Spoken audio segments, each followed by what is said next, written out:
আমি চাই তুমি যাও, আমি চাই তুমি খেলো, আমি চাই তুমি পড়ো। এই ধরনের সেন্টেন্সগুলো আমরা ইংরেজিতে কিভাবে বলবো? ফার্স্ট আমরা স্ট্রাকচার দেখে নেব। স্ট্রাকচার হলো I want you to plus ভার্বের ফার্স্ট ফর্ম। এই স্ট্রাকচার ইউজ করে আমরা এই টাইপের সেন্টেন্সগুলো খুব সহজে বানাতে পারি। এখন আমরা বেশ কিছু এক্সাম্পল দেখে নেব। যেমন আমি চাই তুমি যাও, এটার ইংরেজি হবে I want you to go, I want you to go. আমি চাই তুমি পড়ো, I want you to read, I want you to read. আমি চাই তুমি খেলো, I want you to play, I want you to play.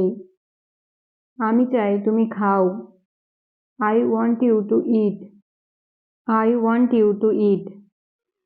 আমি চাই তুমি দেখো, I want you to see, I want you to C. আবারও একবার আমরা স্ট্রাকচার দেখে নেব। I want you to plus ভার্বের ফার্স্ট ফর্ম। এই স্ট্রাকচার ইউজ করে আমরা এই টাইপের সেন্টেন্সগুলো কিন্তু সহজেই বানাতে পারি। আবার একটা নতুন ভিডিওর সাথে দেখা হবে। Till then stay happy and keep learning.